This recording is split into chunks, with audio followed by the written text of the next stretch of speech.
And we are live. Hey folks, we're back with another great topic this week. I'm excited about this topic, Scott, because I Yeah. get a lot of questions about this. So, as if you don't know, I work with a lot of families with children. Not you, Scott. I know you know, but if they don't know, I work with a lot of families that have children and dogs. So sometimes that becomes an area of concern because, as you can imagine, the kids are running around, the dogs running after the kids, they become nippy, and then when it comes to training, it's a whole different story. And so I wanted to talk about how to teach your kid to train your dog because it is possible.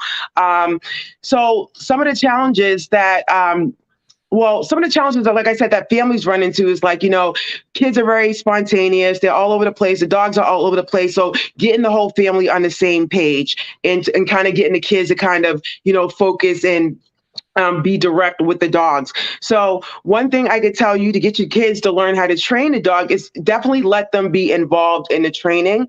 Um, Kids can train dogs as early as 5 years old. It just depends on the type of skill you're giving your kid to train your dog. So of course, like a lot of times out here with families, like they're nipping and stuff like that. So you wouldn't give them something to do with the dog that kind of involves a lot of hand play, just because it could become a little like crazy. So you don't want to do that, but you definitely want to get them involved. A lot of times with my clients and the kids, I'll give them a game to play called the helicopter game, especially for dogs who are, well, puppies are very impulsive anyways, but especially jumpy dogs. Essentially, you raise your hand up high and you lower it down low, and then if the dog jumps you go back up high again. So stuff like that where they're not really touching the dog, but they still can work with the dog. But you definitely want to get them involved.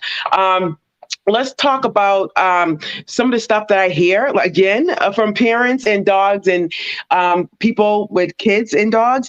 The jumping. Jumping's a really big one. Kids are running around the house. You're trying to walk around the house, but the dog's jumping. Visitors are coming in, the dog's jumping, especially if the dogs are younger. They're definitely a lot more jumpier. So you just have to keep in mind when you're working with kids and your dog is becoming more jumpy, you want to supervise your dog with the kids at all times. But your dog is becoming jumpy, you can tell your kid to like just freeze and then turn the back. And then, that'll take away the fun for the dog. But you have to remember, you're talking to a kid. If you tell the kid, okay, turn your back and then tell the dog to stop jumping, they're going to be like, okay. So you have to make it fun for them. So what you tell them is when a dog starts to jump, stand like a statue, really, really still. Don't move, don't move, don't look at the dog. Wait till the dog sits and then you can look. And we're going to turn it into a game. So there is a way that you can teach the kids the same thing you're teaching the dog about jumping or training in general, but just make it fun for them. And that way they're like, ooh, I want to be involved. Or, I'm in charge of the dog, so I can do that. So that's one way to get them involved. Also, working with dogs and kids and working on different commands. You can tell a kid all day, tell the dog to sit and stay. They may do something else and just say stay or do some type of hand gesture, and it can get confusing for the kid as well as the dog. So you can give your kid their own command.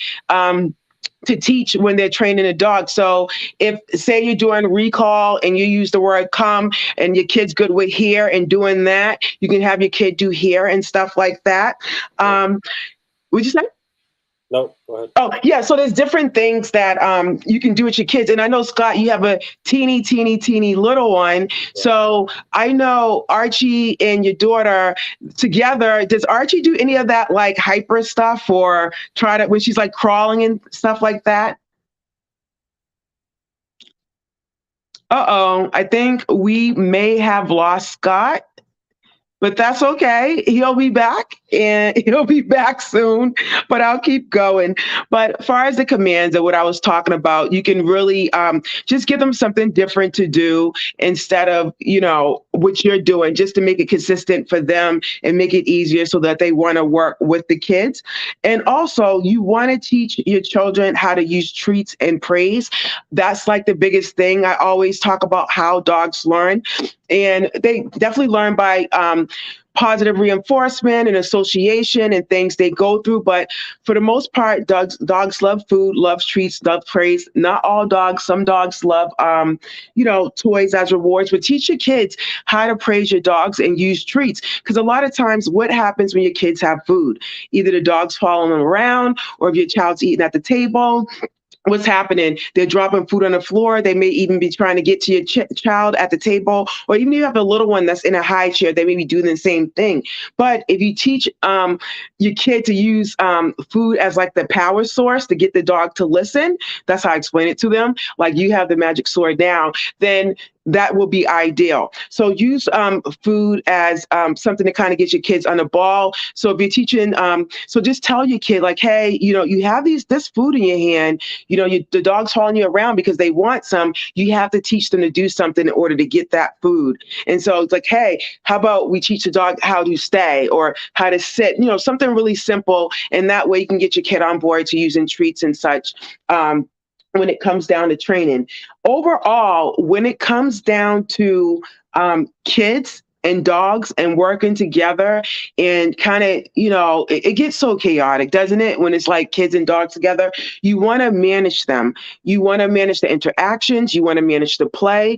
You want to be with them. And there's different form of management when I talk about that. So there's active management where you're like watching your kid, train or play with your dog. And there's passive management where, you're still in the room, but you may be cooking. So you definitely want to make sure that when you're training and all the interactions with the kids, that you're managing them during that time frame. And also, don't be afraid to use a crate or a confined area when you're working with kids. If you can't watch them, if they're becoming too much, you can put the dog in there, kind of let them settle a little bit and then bring them back out. But those are just some of the things that you want to do when you're working with kids. Like I tell my clients all the time, if you're just getting a dog, whether it's a puppy or older, and you have kids in a home, it's kind of like add a new level adding a new addition to the home. So you kind of have to restructure your schedule, restructure how the family dynamics are and how everyone interacts with each other, including the dog. So it's only for a short while. That's why I tell people, get your dog on schedule, get the kids on board. Excuse me, folks, that's my dog. Pally, he's scratching his ear. So get the kids on board, get the family on board, and that'll make a lot better interaction when it comes down to like training your dog and stuff like that.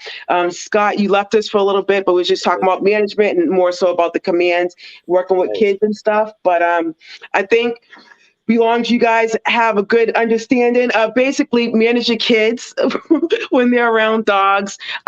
They can be taught to train the dogs. Let them use their special commands just to wrap things up. And if they're jumping, you can teach them the statue game. Just stand still till they're not jumping.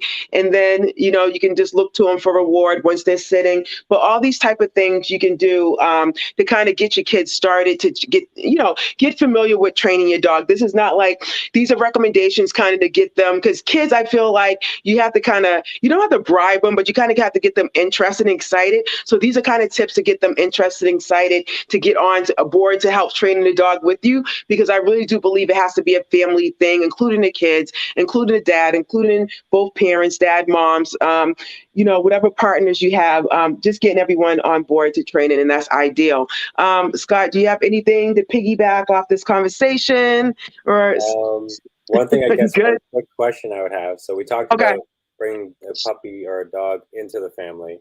What about bringing a kid into the family that has a dog? So wait, is this a tongue twister? When I had Archie, we brought in our. Oh my God, you're so right, Scott. Yes, Scott is right. Yeah. Oh my gosh, I have so many clients having babies this summer and this fall. And I talked to them about this transition of bringing a new baby into another dog. That's a whole nother story. That's a whole nother live that we should do. No, so serious. Yes. So I tell folks, this is a whole nother conversation, but I'll answer that. When you bring in when you bring in a baby and there's a dog already there, you kind of want to prep your dog for when the baby comes. So, just sitting with the dog when you have the big belly growing, even talking to the dog about the baby, getting a fake baby okay? That's a good idea. And doing one of these, walking around with the baby and working on the dog like impulse control and jumping and management, like, no, stay right there. You can see the baby, but always recommend getting a doll baby, getting a fake baby, or if you have like family members who just recently had a baby and they're okay. I'm not saying put the baby in any, I wouldn't have them around a dog who's overly excited. But if they're coming over, start using that as an opportunity to get your dog accustomed to the new baby being in a household. But that's definitely a live that we should do because I do have a lot of families. And I know you guys haven't been, no, that sounds bad. I know you guys, this will be helpful, I should say. But that's ideally how you would go about it, just getting them accustomed. Like, I think that's a good snapshot of an answer. And I think that's a great live we can do in the future that go deeper in it, but as like a quick snapshot, that's awesome advice. I appreciate that. But very good.